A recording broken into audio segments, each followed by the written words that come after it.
Peronista, compañero.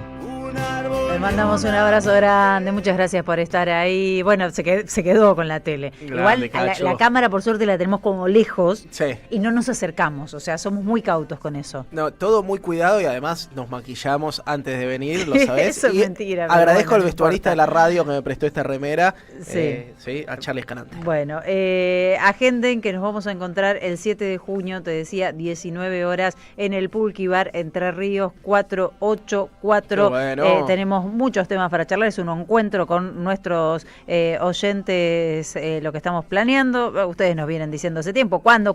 Bueno, hablando de la libertad, del periodismo en la época de Milei, libre o farsa, insisto, 7 de junio, 19 horas, Pulqui Bar invita la M530.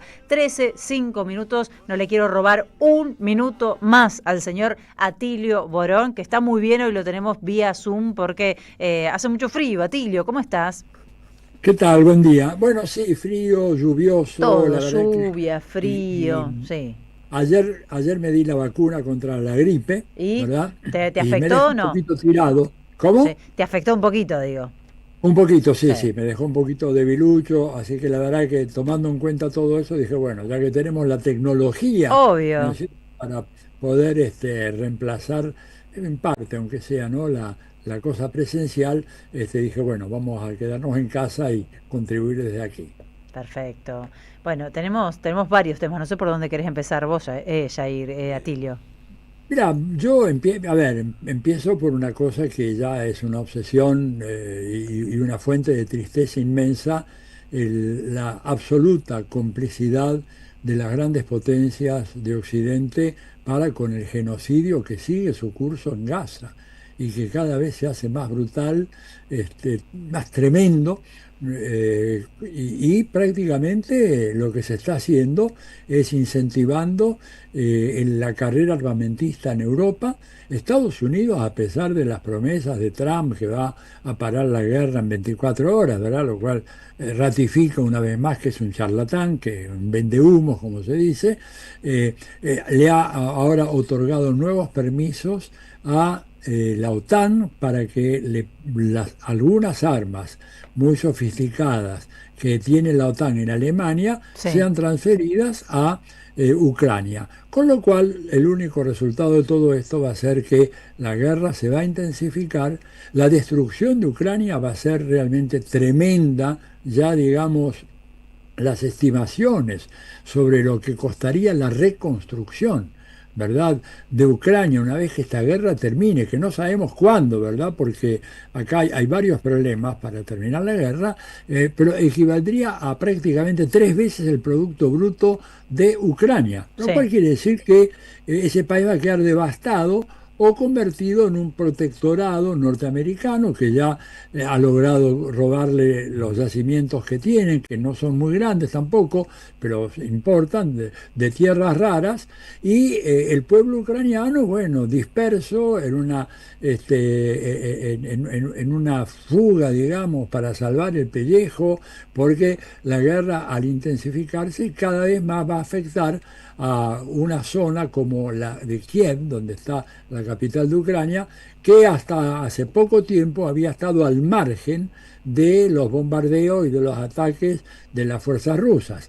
En la medida en que Ucrania, con nuevas armas en los últimos tiempos, ha atacado ya con misiles y con drones suministrados por la OTAN en algunas partes del territorio ruso, Sí. Rusia ha intensificado el ataque y ahora Kiev, que era una zona antes al margen, era una especie de, como se decía en la Segunda Guerra Mundial, se decía de Roma, ¿no? Roma ciudad abierta, o sea, no había bombardeo de Roma, preservando el legado histórico de lo que es esa ciudad maravillosa. Bueno, Kiev también era ciudad abierta, ha dejado de serlo. Entonces, la destrucción es total y vemos entonces que Naciones Unidas no tiene nada que hacer. Ahí Naciones Unidas deja que se mueran de hambre, ¿no es cierto?, en la franja de Gaza, millares de personas, siendo que los camiones con los medicamentos, las medicinas, el agua y todo lo necesario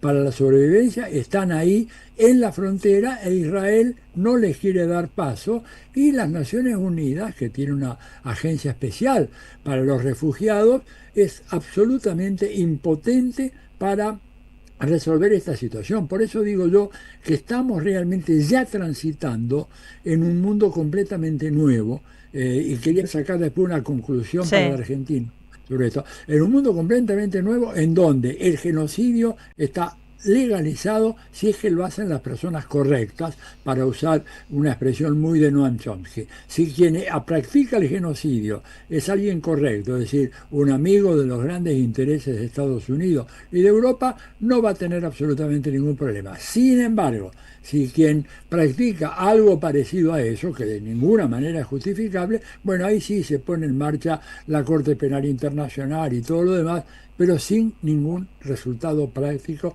concreto. Ahora entonces te digo, es una situación muy preocupante esta del derrumbe del orden mundial, que se había gestado trabajosamente a los fines de la Segunda Guerra Mundial, que tuvo un cierto momento de esplendor, pero que ahora ya está absolutamente corrompido. Yo diría que es un cadáver insepulto, y que me parece que crea nuevas reglas del juego para la economía mundial, y pienso, y acá es un triple salto mortal y llego a la Argentina, Sí. en ese contexto de destrucción del orden mundial, de violación de las reglas más elementales para impedir el genocidio o la limpieza étnica, se crean condiciones para decir abiertamente: nosotros no vamos a pagar esa deuda infame, políticamente motivada, que le fue dado a un país que no tenía condiciones, ni tiene condiciones de devolver ese dinero, y además que fue otorgada violando todas las normas del Fondo Monetario Internacional. Qué interesante lo que estás diciendo, Atilio. Digo, atentos al cambio de contexto que posibilita, además que es necesario, o sea, por el devenir de cómo nos fuimos endeudando en estos últimos años, es necesario que se plantee de esa manera, y que, viste que el peronismo en Argentina siempre se golpea el pecho diciendo que es pagador, que paga las deudas que siempre adquiere algún gobierno de derecha con el Fondo Monetario Internacional. Hay que dejar de ser un buen pagador y hay que empezar a ser objetor de la deuda. Absolutamente, además porque tenemos toda la razón de nuestro lado, porque si tú me dijeras, bueno, un capricho desvariado de un tipo como Atilio Borón, que ni siquiera pudo salir a la calle hoy, no, pero esto es algo que tiene que ver con que ese viejo orden se ha derrumbado, no tiene ninguna vigencia, y la Argentina, yo creo que es urgente que las fuerzas de la oposición a este régimen perverso que tenemos en la Argentina, escuchaba la charla sobre recién las compañeras de las bibliotecas populares, es un gran logro cultural de la Argentina, más de 3.000.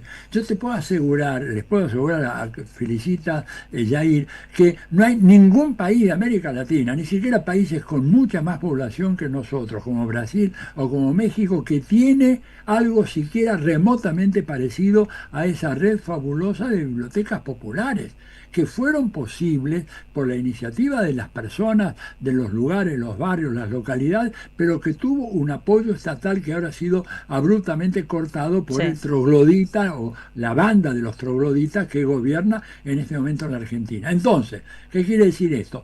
Que aquellos que se oponen a todo esto, los distintos partidos, fuerzas políticas que se oponen a este desastre que está produciendo Milei en la Argentina, que se sienten, elaboran un comunicado diciendo: cualquiera de nosotros que llegue al gobierno va a desconocer esta deuda, no solo desconocerla, sino planteando una cuestión legal ante la Corte Internacional de Justicia, que puede dar una opinión que sin duda va a ser a favor de la Argentina, porque el Fondo Monetario Internacional violó sus propias normas. Nunca podría haberle entregado esa suma de dinero a Macri, y mucho menos a este personaje ahora, y que por lo tanto no se haga ninguna ilusión: nosotros cuando lleguemos al gobierno vamos a usar la capacidad de producción de la Argentina para enriquecer los niveles de vida de nuestro pueblo y no para pagarle a estos especuladores infames que han producido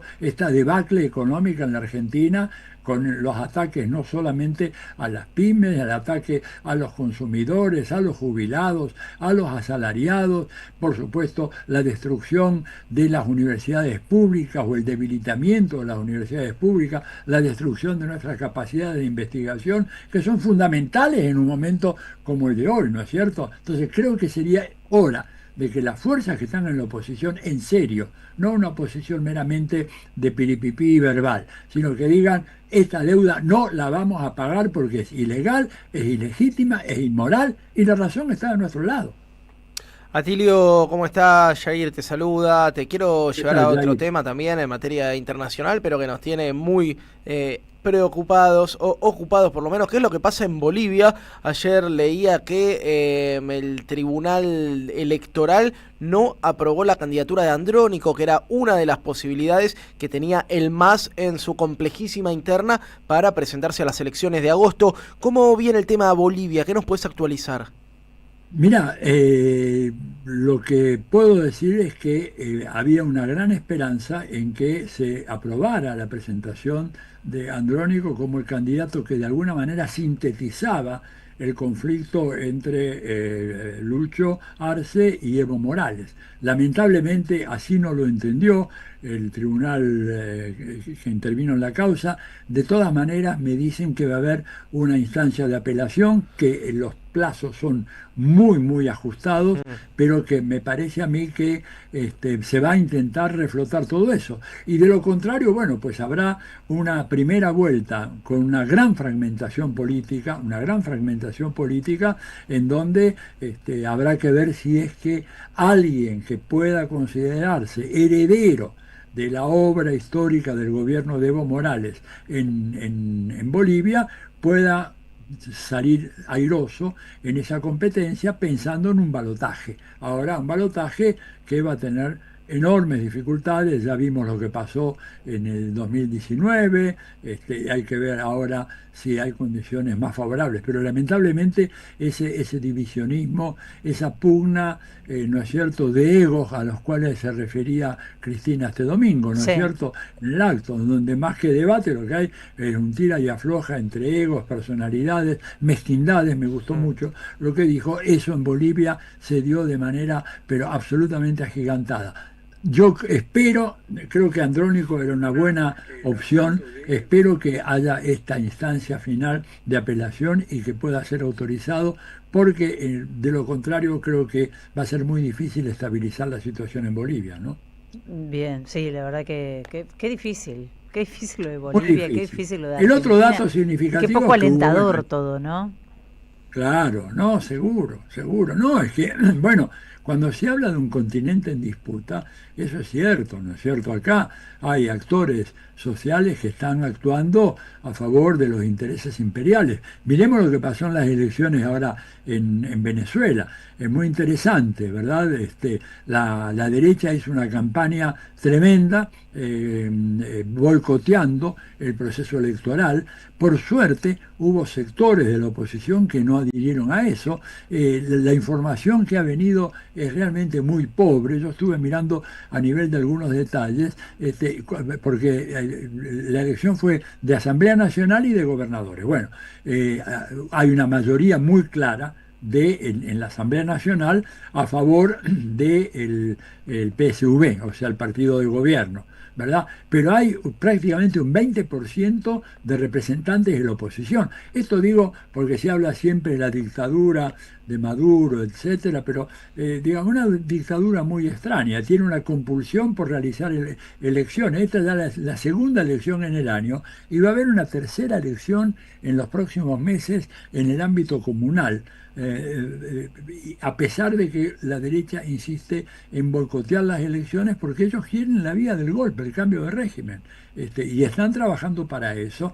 Pero bueno, en las elecciones de gobernación el PSV ganó la gran mayoría, 23, menos una provincia o un estado que fue ganado por la oposición. Pero lo interesante es que en los estados donde ganó el PSV hubo una competencia real, por ejemplo en Zulia, que es el estado probablemente más importante de Venezuela, en donde Rosales, que es un caudillo popular muy fuerte, ¿verdad?, reconoció la derrota a manos del candidato del PSV, pero fue una elección bastante reñida, lo cual habla de que evidentemente hay condiciones para una competencia electoral, pero la derecha fascistoide o fascista en Venezuela, entreguista, que reconoce en María Corina Machado y en Juan Guaidó sus referentes, que son dos empleados del gobierno de Estados Unidos. Juan Guaidó ha sido ese sinvergüenza que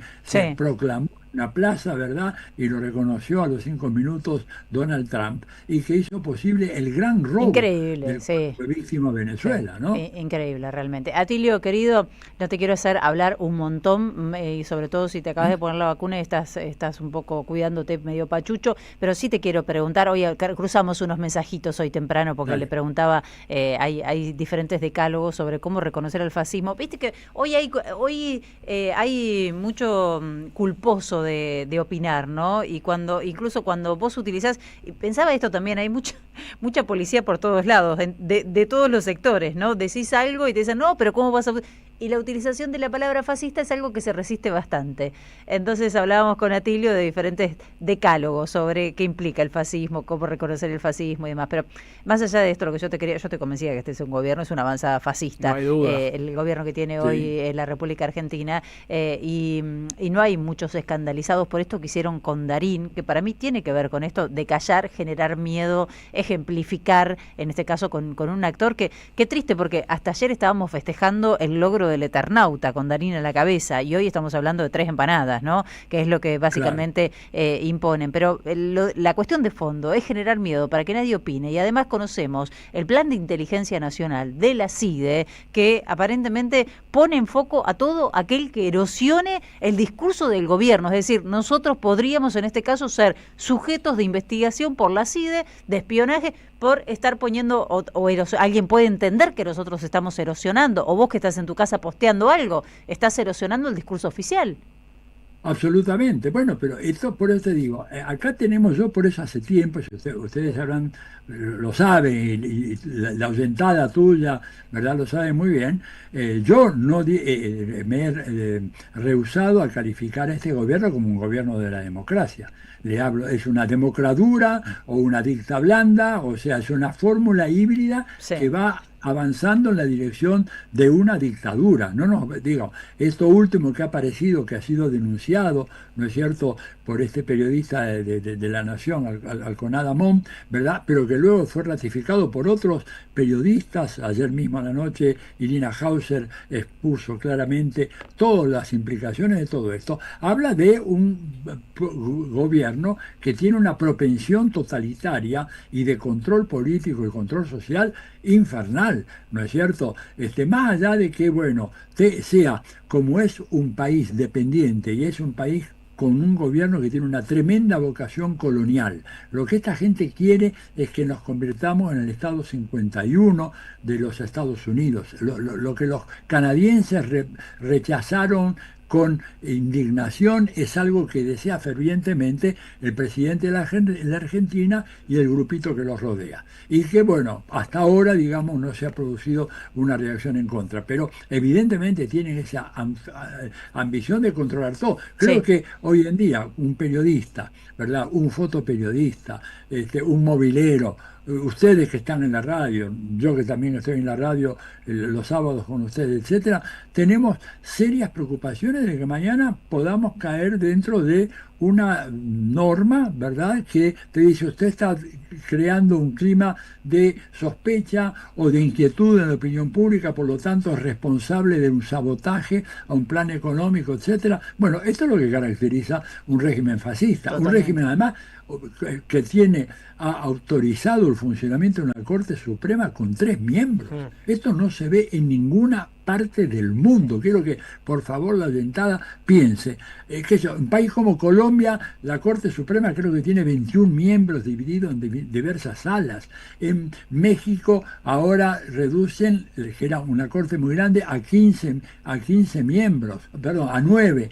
A 15 miembros, ¿verdad? En Brasil lo mismo. Acá tenemos 3 tipos que son la última palabra en materia de justicia. Tenemos un predominio cuasi monopólico de los medios de comunicación.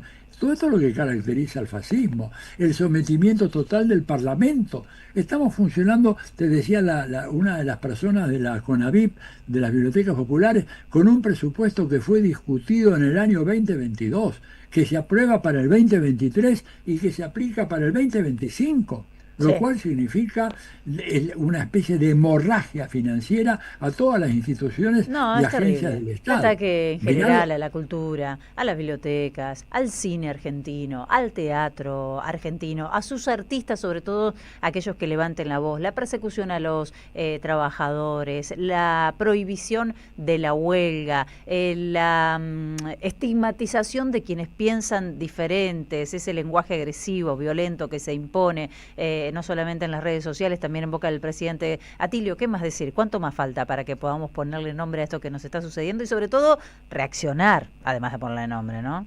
Yo creo que el nombre se lo podemos poner y podemos decir, bueno, esto es un fascismo colonial, digamos, porque el fascismo fue nacionalista, estos tipos son vendepatrias. Es lo único que no te cumplen, no son nacionalistas. Exactamente. Sí. Y ¿qué hace falta? Que la gente de repente se dé cuenta, porque estamos como hipnotizados, ¿verdad? O sea, hoy en día habría que estudiar, sería un tema larguísimo, por ahí para un programa entero, sobre cómo los medios de comunicación y las redes sociales han logrado transformar a ciudadanas y ciudadanos en verdaderos zombies que votan por sus verdugos o directamente ni van a votar. ¿Te das cuenta? Consintiendo con su pasividad la explotación, la opresión a la cual están siendo sometidos. Pero yo creo que esto tiene una curva de aprendizaje y en un momento dado yo quiero creer que el pueblo argentino va a recuperar su tradición de lucha que fue tan importante a lo largo de nuestra historia y va a ponerle coto a estos mamarrachos sangrientos que nos están gobernando y que también están produciendo una limpieza étnica, solo que con características sociales y no de tipo racial, ¿verdad? Porque cuando vos destruís el hospital público, se sabe a quién estás matando. Sí. Y esta gente con sus políticas de salud están matando a mucha gente. Por ahora se la están llevando de arriba, pero que no se confían demasiado porque los cambios pueden producirse de golpe, de una manera inesperada, y van a tener que rendir cuentas ante la justicia. Atilio querido, gracias por estar, te mandamos un beso grande. Bueno, un gran abrazo para vos y para Yair y por supuesto para toda la gente de la radio y la oyentada. Yo sé que te quedás escuchando, ya sabés que tenés un montón de mensajes acá, ¿no? Porque los oyentes todos te dejan mensajitos. Ok. Soy oyente fiel de tu programa. Ya lo sé, te queremos mucho. Chao, Atilio. Atilio Borón, aquí en Bonavita, en 530.